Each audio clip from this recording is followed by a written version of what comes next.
नमस्कार, खबर हिमाचल प्रदेश देख रहे हैं आप और मैं हूं आपके साथ ज्योति। हिमाचल प्रदेश की सुखविंदर सिंह सुक्खू सरकार का कैबिनेट विस्तार हुआ है। आपको बता दें कि राजभवन में इसकी तैयारियां भी हो चुकी हैं। शपथ ग्रहण समारोह राजभवन में आयोजित हुआ। वहीं कैबिनेट विस्तार से पहले मुख्यमंत्री अपने मंत्रियों को इसकी जानकारी औपचारिक तौर पर उन्होंने दी। बता दें कि बिलासपुर के घुमारवी में राजेश धर्माणी और कांगड़ा जिले के जयसिंहपुर विधानसभा से यादवेंद्र गोमा ने शपथ ली है। वहीं राजेंद्र धर्माणी और यादवेंद्र गोमा के साथ ही मुख्यमंत्री और उप मुख्यमंत्री समेत कैबिनेट में 11 मंत्री हो गए हैं।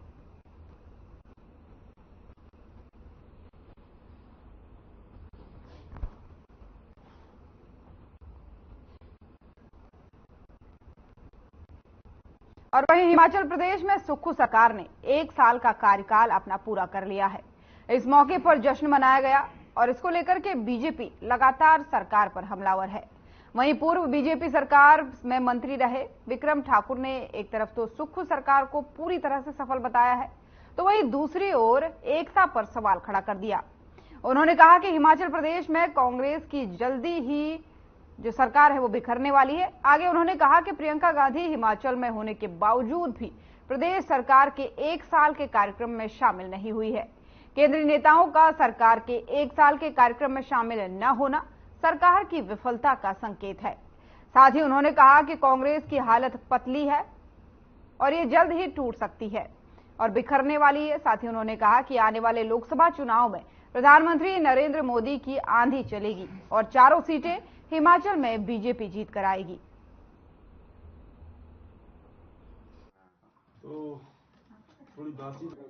कांग्रेस की सरकार का 1 वर्ष पूरा होने पर कांग्रेस सरकार ने आदरणीय श्री सुक्खू जी ने 1 साल के जश्न मनाने की बात धर्मशाला में की है। मैं तो ये समझ नहीं पा रहा हूं कि जश्न किस बात का है। पूरे 1 वर्ष के अंदर अगर पूरे 1 साल की कारगुजारी आप लोग देखें तो आप देखेंगे कि पूरा 1 साल मातम में गुजरा है। इसमें खुशी वाला विषय कोई नहीं है। और हिमाचल प्रदेश की दुनिया तो लोग तो दुखी है ही हैं, लेकिन कांग्रेस के अंदर भी कांग्रेस की हाईकमान सुखविंदर सिंह सुक्खू के काम करने के तरीके से दुखी है।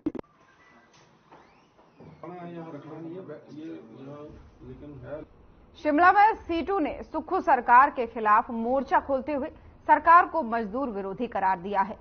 सीटू ने आरोप लगाया है कि सुक्खू सरकार ने सत्ता में आते ही मजदूरों की तरफ ध्यान देना बंद कर दिया है।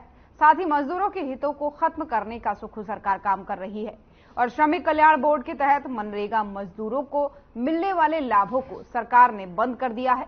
ऐसे में सरकार 1 साल का जश्न मना रही है और खुद को जनता का हितैषी बता रही है। सीटू ने शिमला डीसी कार्यालय के बाहर प्रदर्शन कर मनरेगा मजदूरों को श्रमिक कल्याण बोर्ड के दायरे से बाहर निकालने पर आदेशों की कॉपी को जलाया और बजट सत्र के दौरान विधानसभा घेराव की चेतावनी दी है।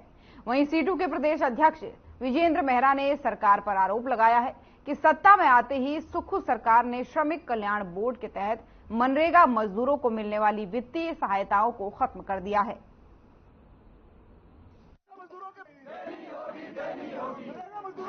आज पूरे हिमाचल प्रदेश के अंदर जितने भी मजदूर संगठन हैं, सीटू है, इंटक है, बीएमएस है, एटक है और अन्य जितने भी संगठन हैं, कामगार संगठन, उनकी ओर से आज पूरे प्रदेश के अंदर, क्योंकि आपको मालूम है पिछले कल ही 1 साल पूरा किया है सरकार ने, 1 साल का कार्यकाल। जब 1 साल पहले ये सरकार सत्ता में आई थी, अगले दिन ही जो निर्णय हुआ था वो जन विरोधी निर्णय हुआ था। सुबह ही एक नोटिफिकेशन अगले दिन ही सरकार ने निकाल दी थी 2022 में। वो ये थी कि जो श्रमिक कल्याण बोर्ड, जो देश में 1996 में एक कानून बना था बीओसीडब्ल्यू का, और उसके बाद हिमाचल हाईकोर्ट ने उसके संदर्भ में जो निर्णय दिया था, एक श्रमिक कल्याण बोर्ड हिमाचल के अंदर बना था। उस कानून के तहत जो ये सारे मजदूर हैं, इनको इनके बच्चों के लिए स्कॉलरशिप का प्रावधान है, इनकी बीमारी के लिए जो है 50,000 रुपए से लेकर 5 लाख रुपए तक का प्रावधान है। अगर किसी की मृत्यु हो जाए तो 2 लाख से 4 लाख रुपए तक का प्रावधान है। पिछले साल सरकार ने सत्ता में आते ही पहला निर्णय जो लिया, ये निर्णय लिया कि इस बेनिफिट को रोक दिया गया। एक पूरा साल हो गया जो मजदूर संगठन इस बात को लेकर लड़ रहे हैं। और वहीं मंडी में सर्व देवता सेवा समिति की खंड स्तरीय बैठक चली और वहीं बाली चौक के शिवपाल शर्मा अध्यक्ष सर्वदेवता सेवा समिति की अध्यक्षता में इस बैठक का आयोजन किया गया। वहीं बैठक में पंजीकृत और गैर पंजीकृत लगभग 400 कारदारों ने भाग लिया।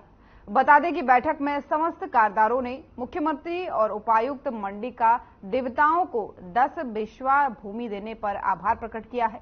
वहीं अध्यक्ष शिवपाल शर्मा ने कारदारों को सुझाव दिए कि देव समाज में छोटी मोटी आपस में जो झगड़े इत्यादि होते हैं उनको समितियां अपने स्तर पर ही सुलझाने की कोशिश करें। साथ ही उन्होंने दिशा निर्देश भी जारी किए हैं कि नई पीढ़ियों के नव युवकों को देव नीति के जो संस्कार है उसके विषय में जानकारी दें।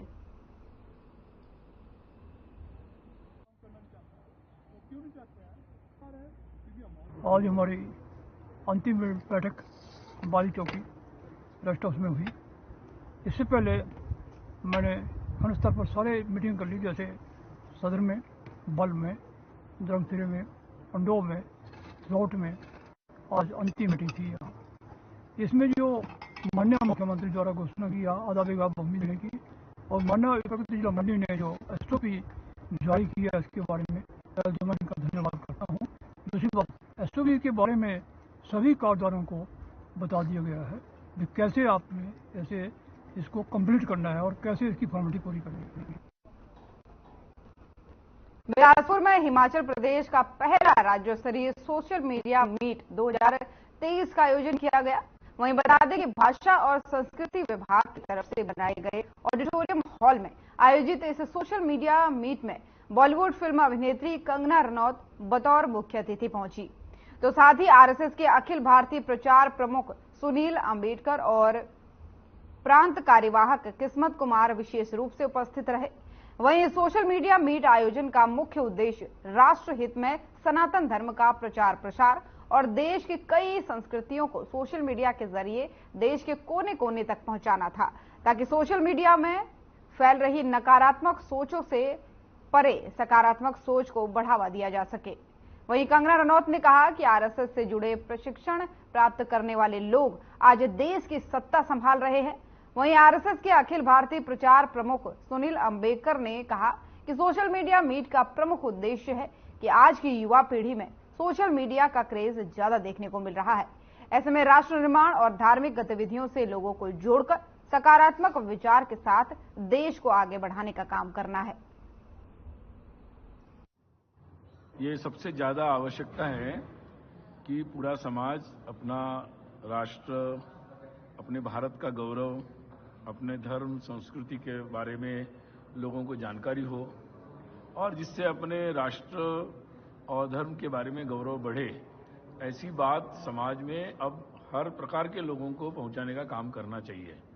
और इस दृष्टि से सोशल मीडिया के जो पूरे हिमाचल के इन्फ्लुएंसर्स हैं, जो लोग लगातार बहुत अच्छा काम कर रहे हैं, वो सारे लोग एक आकर ये काम को और अच्छा कैसे कर सकते हैं, इसके बारे में आज बात हो रही है। उसी के बारे में चर्चा पूरे दिन भर होगी। विश्व संवाद केंद्र के द्वारा ये आयोजन हो रहा है और बहुत सारे लोग आए हैं और आशा है कि ये कार्य आगे बढ़ेगा। सनातन भी तो हमें वही दिखाता है ना, रावण तो हमारे मन में है और राम जो है वो भी हमारे मन में है।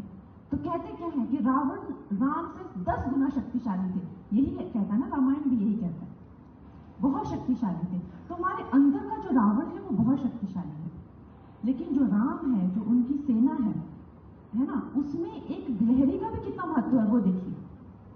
तो चाहे हम लोग किसी भी, चाहे कितना भी काम करें, आज आपने ये आवाज उठाई, चाहे आपने देखी नहीं देखी, अगर देखने के बाद आपको बुरा भी फील हुआ कि यार मैंने ना इस कीचड़ में जाना ही नहीं था, वो भी आपके अंदर के श्री राम।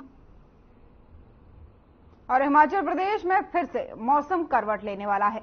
प्रदेश में 12 दिसंबर को एक पश्चिमी विक्षोभ सक्रिय होने जा रहा है, जिसके चलते जिला चंबा, लाहौल स्पीति, कुल्लू, मंडी और शिमला के ऊंचाई वाले क्षेत्रों में कुछ हिस्सों में बारिश और बर्फबारी होने की संभावना है।